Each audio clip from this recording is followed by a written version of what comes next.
አቶ ጀዋር መሐመድ ሊሉ የሚገባው በቀጥታ መጥተው አልተመረመርኩም፣ ተይዤ አልነበረም፣ ውሸት ነው፣ ይሄንን አላደረኩም፣ ያደረጉት ነገር ውሸት ብቻ ነው ብለው ነው መናገር የሚችሉት። በቀጥታ መመለስ የሚገባቸው እንዲህ ብለው ነው። በጣም በእርግጠኝነት መናገር የምችለው አንድ ጉዳይ አቶ ጀዋር መሐመድ በዚህ ጉዳይ ላይ ከዚህ በላይ አይገፋበት። ምክንያቱም ነገሩ ሐቅ ነው። ስንቴ ነው ዝምታውን የሚሰብሩ አቶ ጀዋር? ዝም ብትልም ምንም አታመጣም፣ ብታወራም ምንም አታመጣም። ሚጣሉ ካሉ ባካችሁ አትጣሉ፣ ጥላ አያስፈልግም። ከተጣላችሁም ለቀይ ባህር መሆን አለበት። እንደዚሁ በባዶ አታርጉት። መጣላት የለብንም። ከተጣላንም ግን መጣላት ያለብን ሞታችን ለሚገባው ወርዝ ለሚያደርግ ጉዳይ ነው። አድዋ ላይ አባቶቻችን የሰሩት ገድል ለዛሬ ብዙ መሰረት ጥሏል። ለዛሬ ለትውልድ ብዙ ማሳያ ሆኗል። ለኢትዮጵያችን የድል ማሳያ ሆኗል። የኔ ዘመን አርበኝነት የሚፈልገው ምንድነው? ለአንድ ዓላማ መቆም፣ ከሞትንም ለኢትዮጵያ፣ ከሞትንም ለሀገራችን፣ ከሞትንም መጻኢው ትውልድ ለሚያረጋግጠውና ከሞትንም እንደ ኢትዮጵያዊ ለሀገራችን ነው እንጂ በዘራ ተላሰክረን በብሔር ጌሾ ተግተን እዚያና እዚህ ተቧድነን ራስ በራስ እንትን ምንም ጥቅም የለው። ኢትዮጵያ ውስጥ መጠየፍ ያለብን መሸሽ ያለብን መግደል ያለብን ነገር ዘረኝነት፣ ሰው መጥላት። ሲጋጩን ጉዳት ለነሱ ነው። ሽማግሌ ከፈለጉ እናስታርቃለን። እኛ ግን ኢትዮጵያ ግን ከብሔራዊ ጥቅሙ አንጻር ነው ጸንታ የምትቆመው። ይሄ ነው የሚያስፈልገው። ሰላም ጤና ይስጥልን ውድ ዮሐንስ ኮርነር ቤተሰቦች እንዴት አላችሁ? አላችሁ ሆይ? አለን እኛ ዮሐንስ ኮርነር ዛሬም ሰዓትና ጊዜውን ጠብቆ ወደ እናንተ መድረሱን ጀምሯል። ዛሬ በቆይታችን አበይት ፖለቲካዊ ጉዳዮችን፣ አሁናዊ ክስተቶችን፣ ቀጠናዊ ሁነቶችን በራሳችን ቋንቋ በራሳችን መንገድ እንመለከታለን፣ እንፈትሻለን፣ እንበረብራለን። ዮሐንስ ኮርነርን ላይክ፣ ሼር፣ ሰብስክራይብ አድርጋችሁ እንድትጀምሩ ጠይቀንም ነው የምንጀምረው። ቪዲዮቻችንን ወደ ተለያዩ የቴሌግራም ግሩፖችም እንዲሁ ሼር ብታደርጉልን የበለጠ እንድንሰፋ የበለጠ እንድንበዛ ስለሚያግዘን እሱ እንድታደርጉልን ጠይቄ ነው የምጀምረው። በዛሬው ቆይታችን ዶክተር አብይ አህመድ አሊ አፈንድተውታል። ሁሉም ነገር ወደ ቀይ ባህር። እሱን በቆይታችን የምንመለከትና የምናይ ነው የሚሆነው። እሱ ብቻም አይደለም፣ አቶ ጀዋር መሐመድ በሰሞኑ ጉዳይ ላይ መልስ ሰጥተዋል። በመልሳቸው መመለስ ያቃታቸውን ግን ሊመልሱት የሚገባውን ጉዳይ የምናነሳ ይሆናል። በድጋሚ ላይክ፣ ሼር፣ ሰብስክራይብ አድርጋችሁ እንድትጀምሩ ጠይቄ ነው የምጀምረው። እንግዲህ ከሰሞኑ አቶ ጀዋር መሐመድ ጋር ተያይዞ የወጣ ሰነድ አለ።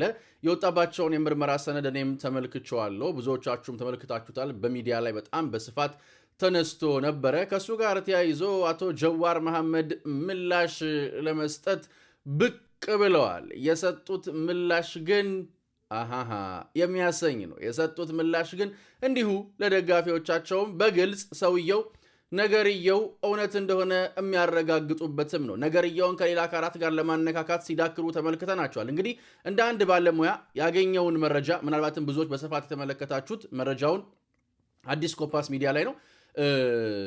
እንደ አንድ የሚዲያ ባለሙያ ያገኘውን መረጃ ይዞ ወጥቷል። ለሚዲያ ለህዝብ ይፋ አድርጓል። ከዛም በኋላ እኔ እንትኑንም የመመልከት እድል ነበረኝ። ሰነዱንም ከሱ ብቻ ሳይሆን ሰነዱንም የማየት እድል ነበረኝ። እዛ ሰነድ ላይ ያሉትን መረጃዎች አውጥቷል።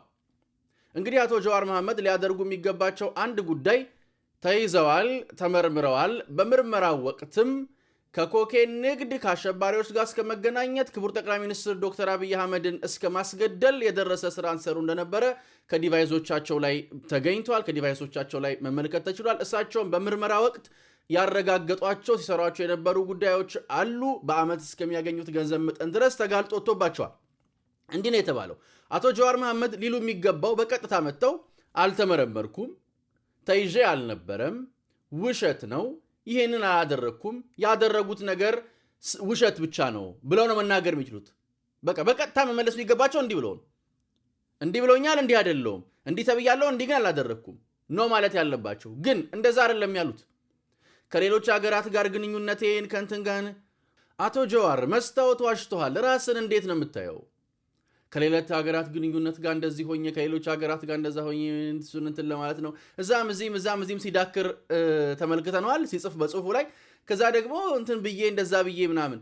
በጣም በእርግጠኝነት መናገር የምችለው አንድ ጉዳይ አቶ ጀዋር መሐመድ በዚህ ጉዳይ ላይ ከዚህ በላይ አይገፋበት። ምክንያቱም ነገሩ ሐቅ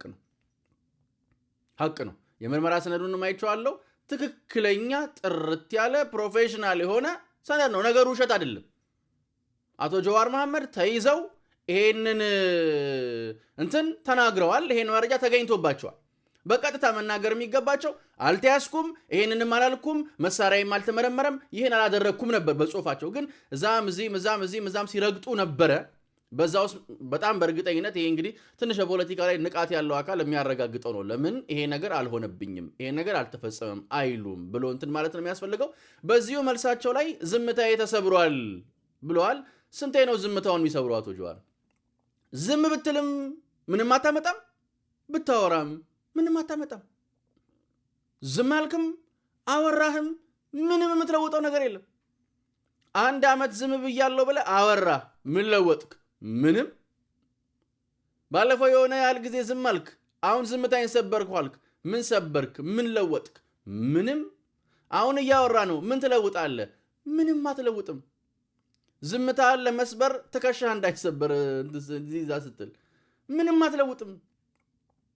ዝምታዬን ሰበር ያለው ከዚህ በኋላ እንደዛ አደርጋለሁ፣ ብለውኝ እንደዛ አድርገውኝ ዝም ብሎ ብቻ ነው የሚለውና በቃ ምንም ረብ የሌለው ጉዳይ ነገሩ መሆኑንም ነው። ትንሽ እንዳልኩት ነቃ ያለ ነገሩን የሚከታተል ሰው ይገባዋል። በቃ አቶ ጀዋር መሐመድ ከመለሰ በቀጥታ ነው መለስ ያለበት። እንደዚህ ያለውኩም እንደዛውኛለሁ።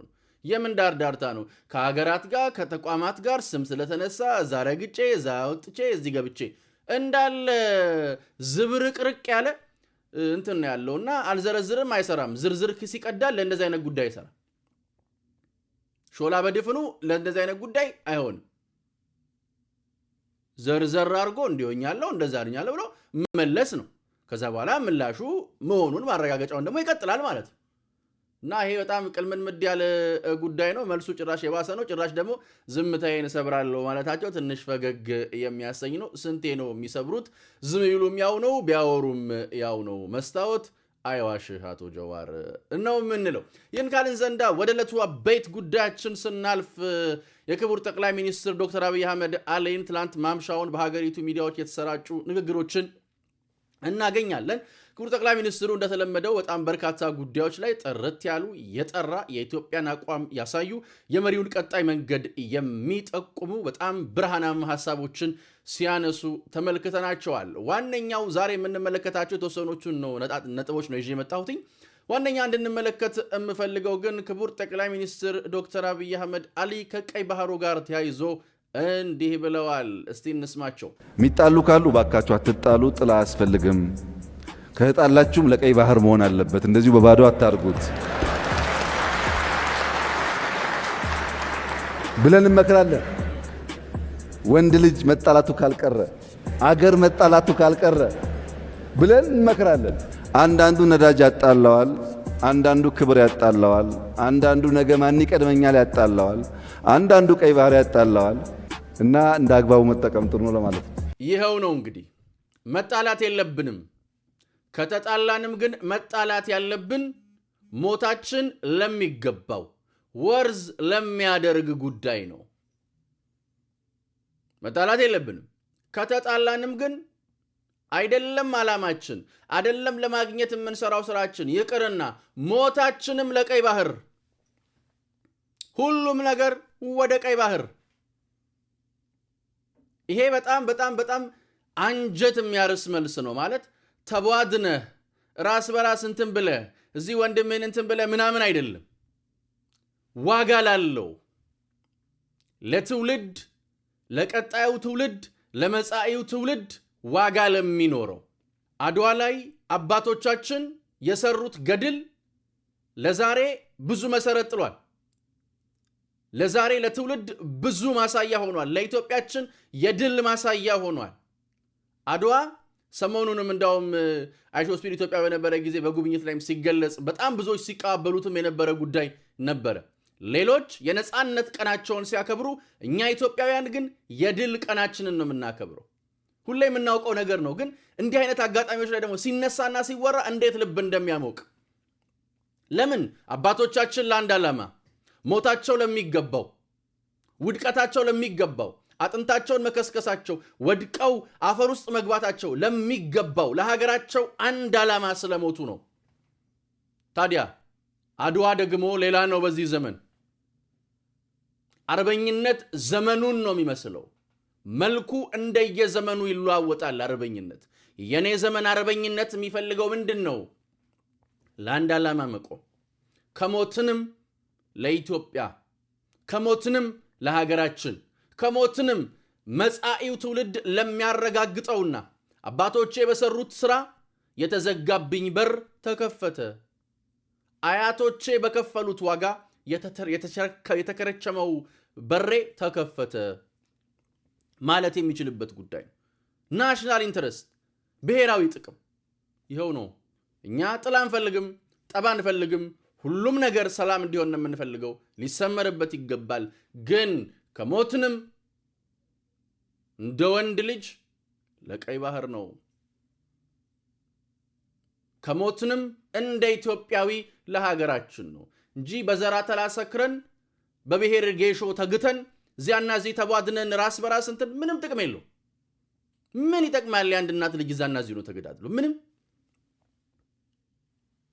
እኛ ከማንም የሰው ዘር ጋር በምድር ሰላም ነው የምንፈልገው። ጠብ አንፈልግም፣ ጦርነት አንፈልግም፣ ጥል አንፈልግም።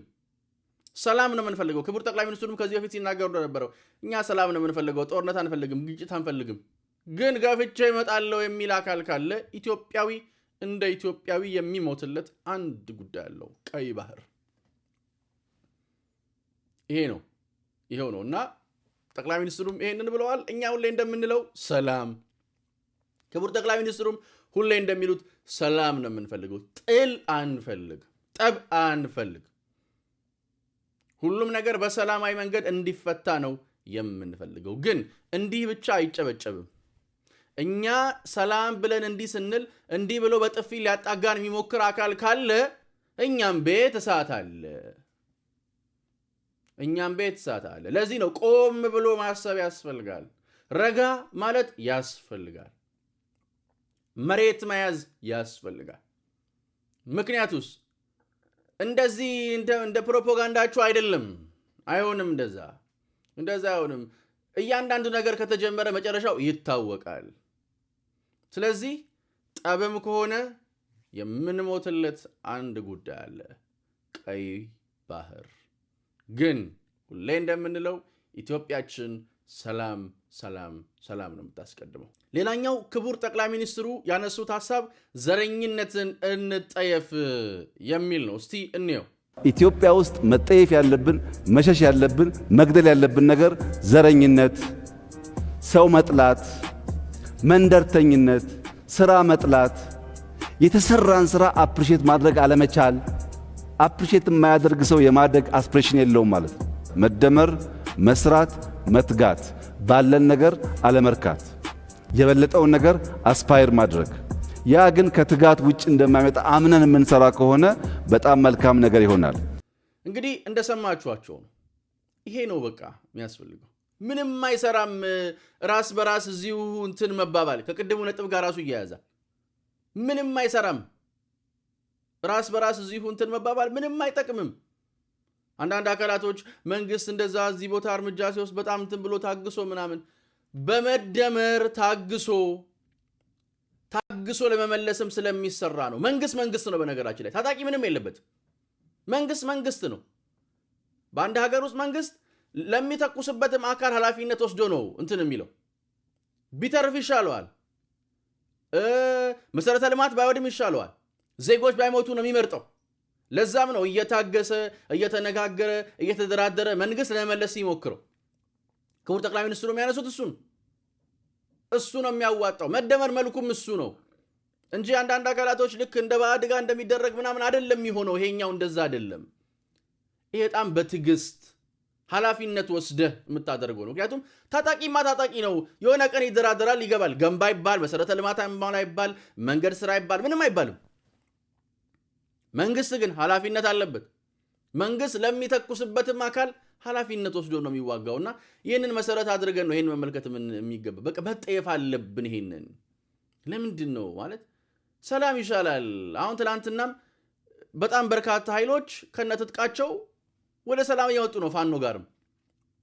ይሄ ለምን ሆነ? እድል ታግሱ ማለት መንግስት እየሄደበት ያለው አሁን ተደራዳሪዎችን እያመጣቸው ያለው መንግስት በጣም ታግሶ በሰላም የመጡትንም አካላት እምነቱን ሳያፈርስ በትክክል እየተነጋገረ ለሰላም ከልብ በሆነ ተነሳሽነት ለሰላም ከልብ በሆነ የጸና አቋም እየተንቀሳቀሰ ስለሆነ ነው። ሰላምን አስቀድሞ መንግስት እየሰራ ስላለ ነው በየጊዜው ይህን እያየን የምንገኘውና ይህንን በደንብ አድርጎ ማወቅም ማስመርም መያዝም ያስፈልጋል። ሌላኛው ዶክተር አብይ አህመድ አሊ ያነሱት ጉዳይ ዓለም ሲናጥ አንናጥም የሚል ነው። የትኛውም አይነት ሁኔታ ቢፈጠር ኢትዮጵያ ከናሽናል ኢንተረስቷ ጋር ነው የምትቆመው። እስቲ እንመልከተው። ዓለም በትልቁም በትንሹም ከባቢ ትናጣለች። ሰሞኑን እንደምትሰሙት ሁሉ ጋር መናጥ አለ እና አንድ የጨነቀው ወዳጄ ጂኦፖለቲክሱ ያስፈራል፣ ዓለም እየተናጠች ነው፣ እንደው ይሄ መናጥ ምን ያመጣብን ይሆናል ብሎ በስጋት ጠየቀኝ። እናንተም አስቡበት። የዓለምን መናጥ እኛ አንፈልግም፣ የዓለምን መታወክ እኛ አንፈልግም። ዓለም ሰላም በነበረችበት ሰዓት ግን ምን አደረገችልን ነው መልሱ። ምን አደረገችልን? ሳጥናት ስትቀር ጥቅም አግኝተን በመናጧ እንደምንጎዳ ከነሱ በላይ መጨነቅ የለብንም። ከእያንዳንዱ ግጭት ኦፖርቹኒቲ ፈልቀን ማውጣት ነው የሚጠበቅብን እንጂ የመጣን ነገር በመፍራት አይሆንም። ሰላም ሲሆኑም ለነሱ ነው ትርፉ፣ ሲጋጩን ጉዳት ለነሱ ነው። ሽማግሌ ከፈለጉ እናስታርቃለን። እኛ ግን መሰራታችን ናሽናል ኢንትረስት ነው። ይሄው ነው። በየትኛውም ሁኔታ ውስጥ በየትኛውም አይነት ጉዳይ ውስጥ በየትኛውም አይነት ችግር ውስጥ እያንዳንዱ ነገር ሲፈጠር ዓለም ወዴትም ቢሄድ ወዲያም ይሁን ወዲያም ሂድ ወዲያም ይምጣ፣ ኢትዮጵያ ግን ከብሔራዊ ጥቅሙ አንጻር ነው ጸንታ የምትቆመው። ይሄ ነው የሚያስፈልገው። ይሄ ነው ወሳኙ ጉዳይ።